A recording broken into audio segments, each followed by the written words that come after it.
आज के लेसन में विश्व इतिहास के ये तो होंगे प्रश्न उत्तर। और औद्योगिक क्रांति शब्द का सर्वप्रथम प्रयोग किसने किया था? बीज बोने की मशीन का आविष्कार किसने किया था? अनाज के भूसे को अलग करने की मशीन, ये सब आविष्कार है, आप देख सकते हो। सूती वस्त्र में जो हुआ वो क्रांतिकारी परिवर्तन, फ्लाइंग शटल का आविष्कार, कताई मशीन का आविष्कार, और किस का वाटर फ्रेम का आविष्कार, ये सब किसने किया था? धमन भट्टी का आविष्कार।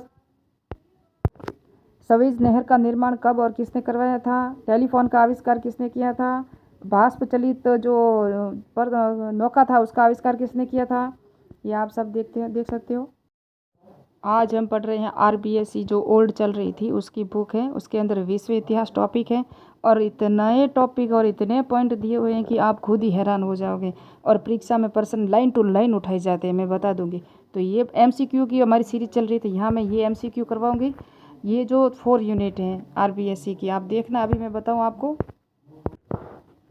ये जो टॉपिक है आज है विश्व इतिहास। इसमें यूरोप में राष्ट्रवाद का उदय, यूरोप में राष्ट्रवाद का उदय कैसे हुआ, फ्रांसीसी क्रांति कब हुई थी, और ये हुई थी 1789 को, ये स्पष्ट लिखा हुआ आप खुद देख सकते हो, ये देख सकते हो। उसके बाद हम देखेंगे इसके अंदर जो ये जो आप खुद पीडीएफ देखो, मैंने कहा मैं एमसीक्यू करवाऊंगी, और कुछ भौगोलिक खोजें हुई थी ना वो बताऊंगी, वो इम्पोर्टेंट है। तो अभी हम आगे चलते हैं। और इंग्लैंड और फ्रांस की क्रांति हुई। इंग्लैंड आपको पता है 1815 के बाद एक नया रूढ़िवाद हुआ था, क्योंकि 1815 में वाटरलू के युद्ध में किसको हरा दिया था? नेपोलियन को हरा दिया था। इसी के लिए नेपोलियन को हराना एक बड़ी उपलब्धि थी, जिससे सब अलग अलग हो गए। अब औद्योगिक क्रांति का अर्थ है ना, औद्योगिक क्रांति शब्द का सर्वप्रथम प्रयोग किसने किया था? ये आप देख सकते हो, जॉर्जिस मिस्ले और जर्मनी डाई काइंड्रिक एंजेम द्वारा किया गया था। और किसका पुस्तक शब्द किया गया था? औद्योगिक क्रांति शब्द का यूरोपीय विद्वानों द्वारा। फ्रांस में, अभी फ्रांस क्यों प्रसिद्ध है पता है? फ्रांस में पेरिस की राजधानी है, फ्रांस की राजधानी पेरिस है, वहाँ ओलंपिक हुए हैं ना, इसलिए आजकल चर्चा में भी है। अर्नोल्ड टाइबी ने अपनी पुस्तक कौन सी थी? Lectures on the industrial revolution में स्पष्ट किया कि औद्योगिक क्रांति कोई आकस्मिक घटना नहीं है, विकास की सतत प्रक्रिया है। ये परिभाषा आ सकती हैं, क्योंकि आरबीएससी अथॉरिटी बुक है ना, यहाँ से ये सब परिभाषाएं दी हुई है ना जितनी भी, वो आप देख सकते हो, क्योंकि इम्पोर्टेंट है। अब इंग्लैंड में औद्योगिक क्रांति क्यों हुई पता है? इंग्लैंड में क्यों हुई? इंग्लैंड में पक्का लोहा था।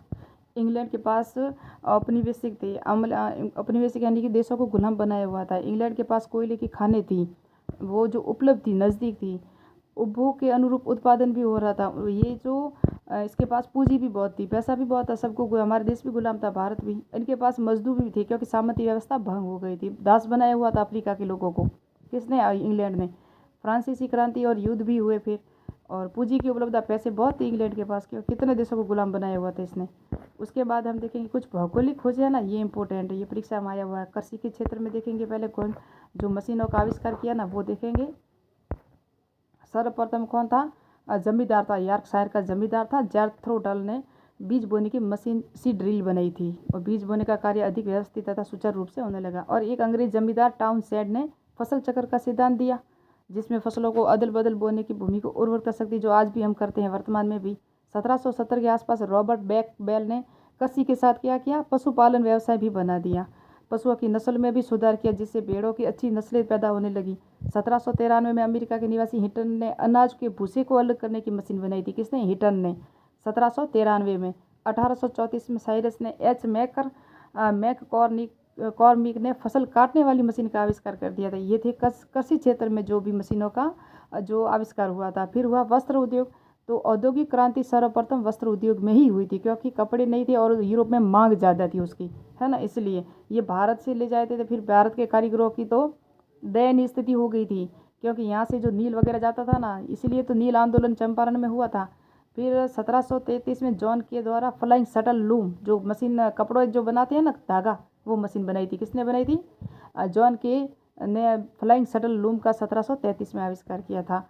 फिर जेम्स हरग्रीव्स है ना, उसने 1765 में कतई मशीन जिसे कहते हैं स्प्रिंग जेनी का निर्माण किया था। इंग्लिश में पूछा जाता है प्रश्न की, स्प्रिंग जेनी का आविष्कार किसने किया था?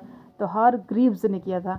जिसमें एक व्यक्ति के साथ कई धागे काट एक व्यक्ति जिसमें एक व्यक्ति एक साथ कई धागे काट सकता था। फिर 1769 में रिचर्ड आर्कराइट ने वाटर फ्रेम का आविष्कार किया था। तो वाटर फ्रेम का भी आविष्कार किसने किया था, ये सब डिटेल से आप देख सकते हो। 1789 में सैमुअल कॉम्पटन ने द्वारा बनाई गई म्यूल द्वारा कटा हुआ धागा बहुत मजबूत और बढ़िया होता था, और ये म्यूल की थी। 1787 में एडमंड कॉर्टराइज द्वारा पावर लूम यानी कि शक्ति चालित करके का आविष्कार किया गया।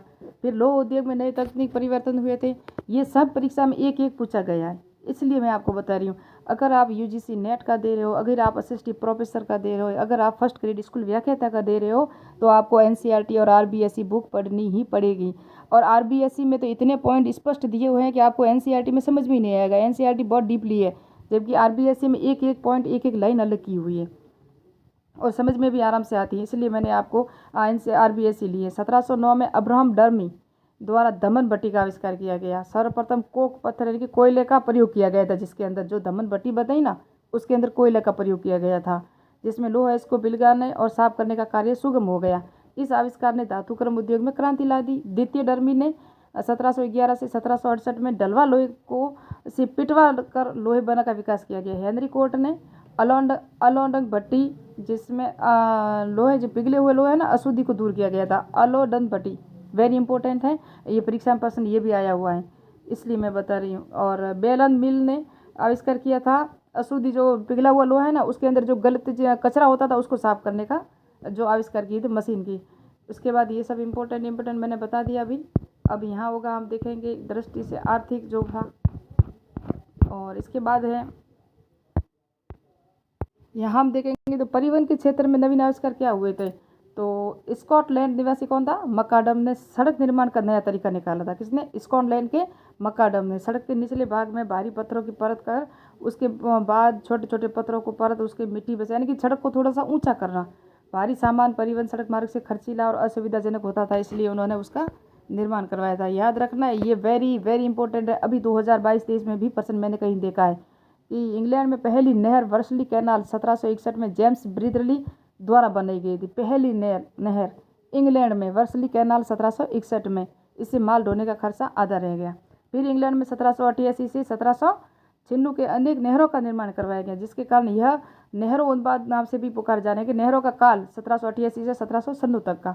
फिर 1869 में फ्रांसीसी इंजीनियर फर्डिनांड द लेम्सटन ने स्वेज नहर का निर्माण किया। वेरी वेरी इंपॉर्टेंट है, स्वेज नहर का कई बार परीक्षा में आया हुआ है, ये देख सकते हो। आरबीएसई के पॉइंट से ही उठाया गया है।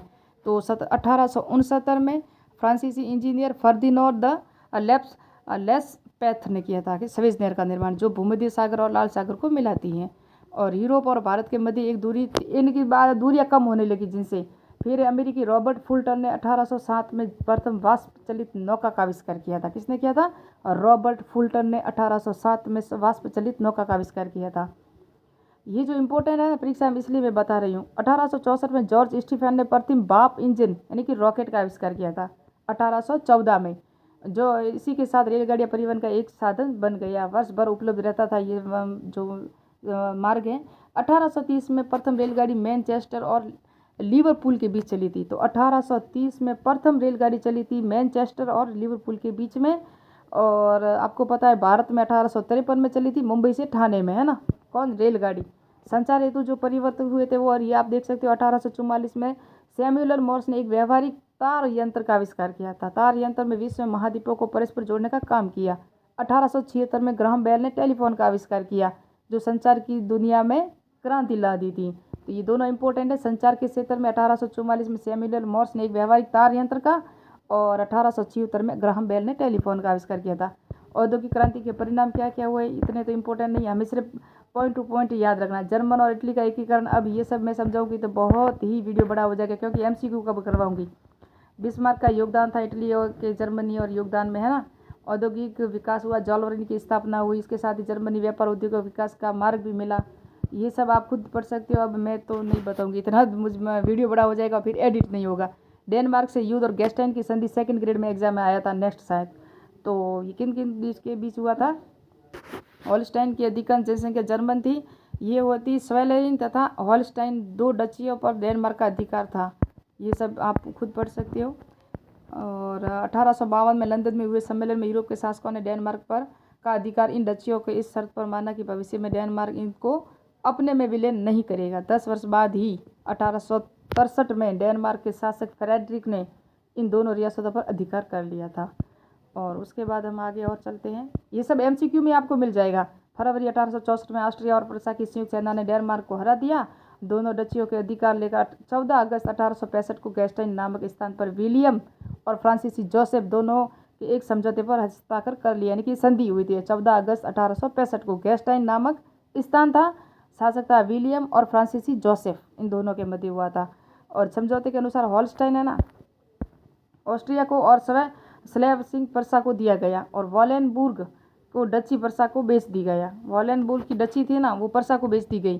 कील नामक बंदरगाह पर प्रसा को किलेबंदी करने का अधिकार मिल गया। गैस्टाइन समझौता ऑस्ट्रिया की राजधानी भूल और बिस्मार्क की कड़ी कटौती विजय थी। ये सब आप देख सकते। ऑस्ट्रिया और प्रसा की प्राग संधि भी याद रखना, वो 14 अगस्त को 1865 को। और यहाँ हम आगे देखेंगे तो ये कब हुई थी, आप पूरा डिटेल से देखेंगे। 23 अगस्त 1866 को वो हुई, 65 को ये हुई है, वो 14 अगस्त और 23 अगस्त 1865 को प्राग की संधि हुई है ना।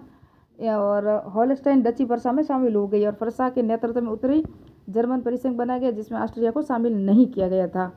और किसके युद्ध हुआ था ये, जब ये सैडोवा कॉर्निगारस का युद्ध हुआ था 3 जुलाई 1866 को। फिर हुई थी ये प्राग ये संधि हुई थी, प्राग की संधि हुई थी 23 अगस्त 1866 को, है ना। फ्रैंको फ्रांसीसी युद्ध और फ्रैंकफर्ट की संधि, चारों संधियाँ पूरी डिटेल से शायद मैं आपको दे दूंगी जब इनके नोट्स बनाऊंगी तब, क्योंकि अब वीडियो तो इतना बड़ा हो रहा है, इतने इसके अंदर इतने पॉइंट हैं कि आपको ये देख सकते हो। ये भी 15 जुलाई 1870 को किसके बीच युद्ध हुआ था, फ्रांस और प्रसा के मध्य युद्ध हुआ था। 18 जनवरी 1871 को वर्साय में विख्यात महल में बिस्मार्क ने जर्मनी के सम्राट विलियम प्रथम का राज्याभिषेक किया था। कब किया था, 18 जनवरी 1871 को वर्साय के एक विख्यात महल में बिस्मार्क ने जर्मनी के सम्राट कौन था, विलियम प्रथम का राज्याभिषेक किया। 28 फरवरी 1871 को क्या हुआ, प्रसा और फ्रांस दोनों के बीच जो युद्ध था वो समाप्त हो गया। 21 फरवरी 1871 को फ्रैंकफर्ट की संधि हुई। संधि पर दोनों देशों ने प्रतिनिधि हस्ताक्षर कर लिए। तो फ्रैंकफर्ट की संधि कब हुई थी, 21 फरवरी 1871 को, याद रखना। 14 अगस्त 1865, फिर है 23 अगस्त 1866, फिर है ये प्राग की संधि 23 अगस्त 1866, और ये है 21 फरवरी 1871 फ्रैंकफर्ट की संधि हुई थी, याद रखना है। ये सब इटली का एकीकरण। अब मैं इतना वीडियो कैसे बताऊँ, मैं MCQ करवाऊँ या ये सब करवाऊँ, या PDF देख सकते हो सब। काबुल का एकीकरण, इटली के अंदर काबुल ने बहुत योगदान दिया था इटली के एकीकरण में, है ना। बिस्मार्क, मैजीनी, ये सब इटली के समर्थक थे। और यहाँ से हम प्रश्न उत्तर करते हैं। अब हम शुल्क संघ जॉलवरीन विश्व इतिहास MCQ अब स्टार्ट करते हैं। जॉलवरीन कब स्थापित हुआ, 1834 में। सर्वप्रथम औद्योगिक क्रांति किस क्षेत्र में हुई थी, इंग्लैंड में। मैंने कहा चारों तरफ पानी था, उनके पास सामंत यानी दास थे, मजदूर थे, इनके पास धन था, भौगोलिक स्थिति भी अच्छी थी, और फ्रांस के साथ व्यापार भी होता था, आराम से हो जाता था, व्यापारिक मार्ग भी अच्छा था, कोयले की खाने भी थी, ये सब बताया ना। विलियम प्रथम ने युद्ध मंत्री को किसको बनाया था, विलियम प्रथम ने तो वॉन रूल को बनाया था। गैस्टाइन समझौते किन देशों के बीच हुआ था, गैस्टाइन समझौते संधि हुई थी ना, अभी मैंने बताया 14 अगस्त 1865 को प्रसा और ऑस्ट्रिया के मध्य हुआ था। कार्बोनेरी की स्थापना कब और कहाँ हुई, कार्बोनेरी गुप्त संस्था की स्थापना 1810 को नेपल्स में हुई थी। कब हुई थी, 1810 को नेपल्स में। इतने पॉइंट तो हमने पढ़े ही नहीं है, वेरी इंपॉर्टेंट है ये सब पॉइंट। युवा इटली का निर्माण कब और किसने किया था, तो ये तो आपको पता है, मैंने कहा मैजीनी ये इसके बहुत समर्थक था। यंग इटली की स्थापना मैजीनी ने 1831 में की। इटली में राष्ट्रीय आंदोलन में शीघ्र ही कार्बोनेरी का स्थान ले लिया। जर्मनी के एकीकरण में बिस्मार्क का क्या योगदान था, तो यहाँ इतना बड़ा हम पढ़ेंगे नहीं। प्राग की संधि मैंने अभी बताई, ये हुआ था 23 अगस्त 1866 को हुई थी। 3 जुलाई को ये लिखा हुआ, 3 जुलाई को सैल्यूनकर में युद्ध हुआ, और ये 23 अगस्त 1866 को प्राग की संधि हुई। हॉलस्टाइन डच प्रसा को शामिल हो गया, और प्रसा के नेतृत्व में उत्तरी जर्मनी परिसंघ बनाया गया, जिसे ऑस्ट्रिया में शामिल नहीं किया गया। इटली के एकीकरण में विभिन्न चरण कौन से थे, तो प्रथम चरण बताया, दूसरा चरण ये देख सकते हो, और ये तीसरा ये अंतिम चरण। वस्त्र उद्योग में औद्योगिक क्रांति, तो वस्त्र उद्योग में किस किस की खोजें हुई थी, ये मैंने बताया था। वो फ्लाइंग शटल की जो खोज हुई थी 1833 में जॉन ने की थी, है ना। और क्या क्या खोजें हुई थी, फिर 1865 में कतई मशीन की आवश्यकता किसने की थी खोज, हर्बग्रीव्स ने की थी।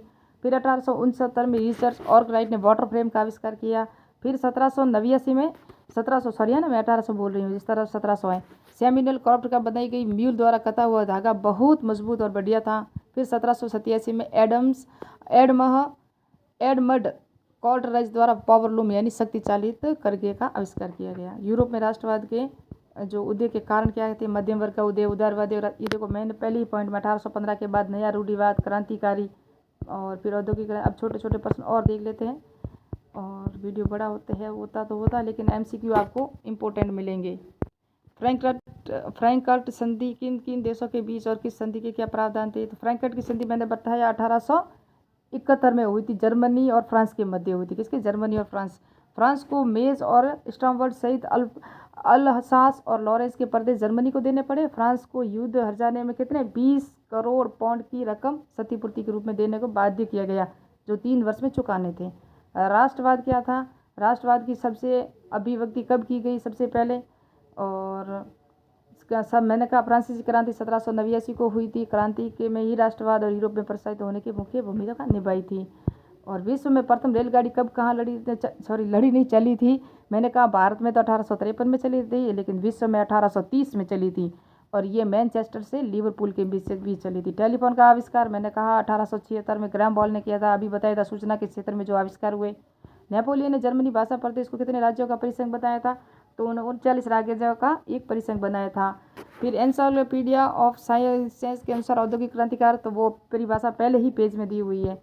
डेविस के अनुसार औद्योगिक क्रांति की परिभाषा 2-3 परिभाषाएं आप याद रखना, जो मैन प्रश्न में 5-6 दी थी। मैंने तो एक ही पढ़ी थी आपको सिर्फ, लेकिन दी हुई बहुत है।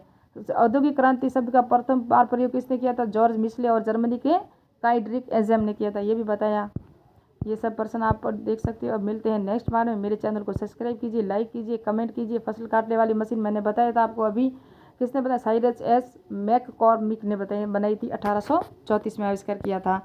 और ये सब पॉइंट प्रश्न उतरे हैं। मेन की तो PDF भी दूंगी आप अगर RS मेन का दे रहे हो तो, है ना। नहीं तो मैंने 1 लाइनर जितने बताए ना प्रश्न यहीं से आता है, कहीं और आप इतना डीपली जाने की ज़रूरत ही नहीं है ना। और मेरे चैनल को ये नेक्स्ट पार्ट में जो भी RBSC बुक का पार्ट होगा वो करेंगे। हमारी ये सीरीज चल रही है, इसकी प्लेलिस्ट बनाई हुई है, मैंने बना दी।